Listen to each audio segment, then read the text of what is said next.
YouTube and all my Can-Am craftsmen out there. I don't want to say Riker riders or Spyder riders because I'm doing everything right now.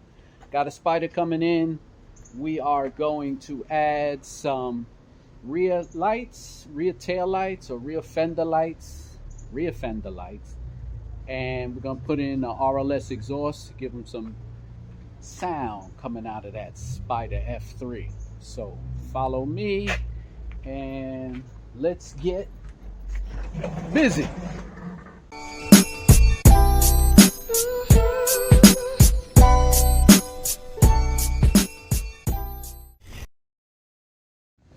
We got this Can-Am Spyder F3 right here. It's going to get some upgrades.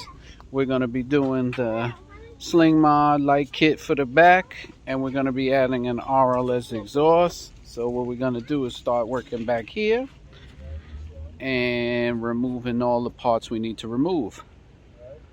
First thing we're going to have to remove is these bolts here. These two bolts and the ones on the other side to drop this whole panel down. So we can pop these off, and we're going to be adding the ones that actually light up with the turn signal right here from Sling Mods. All the stuff we need. Primer, shrink wrap, all that cool stuff. Everything's here. And then as soon as the bike cools down, we're going to do this exhaust from RLS. Alright. Took the screws off. Dropped this whole piece down. Took the reflectors off.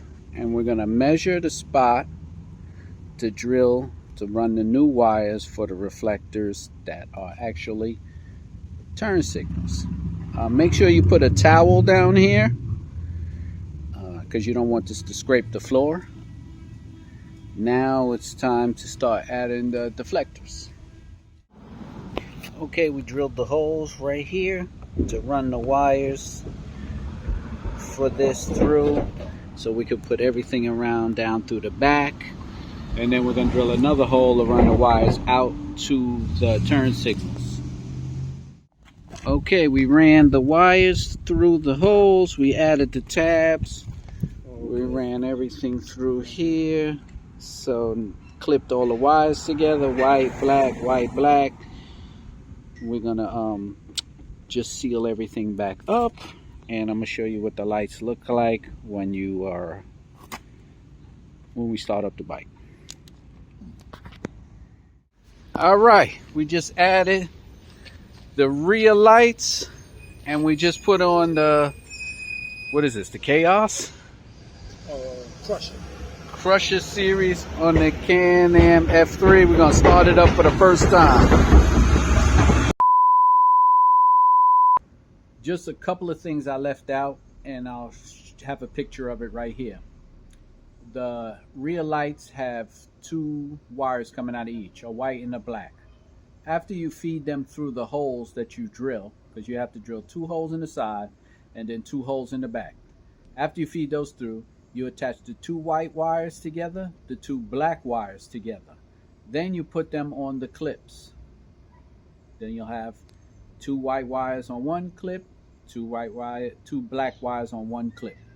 Then you take the taps and you tap into the black wire and the white wire, and then you plug those 2 side lights into that.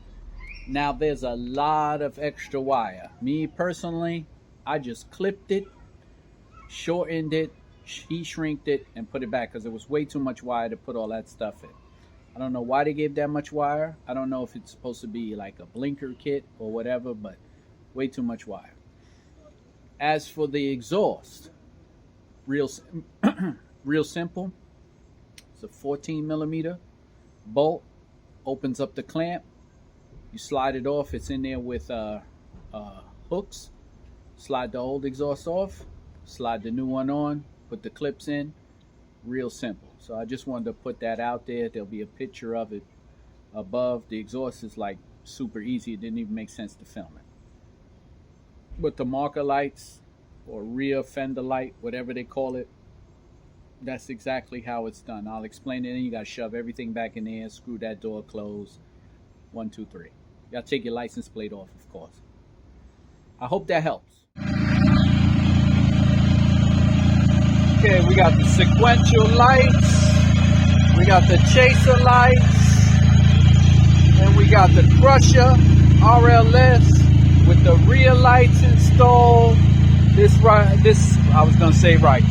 This Spyder is hooked up. Hooked up. Next will be some music. Graduating from Rikers to Spyders, baby. We're gonna hook you up. Come see the Spyder Doctor, Can-Am Craftsman, all that good stuff. And ride safe, everybody. Make sure you ride safe.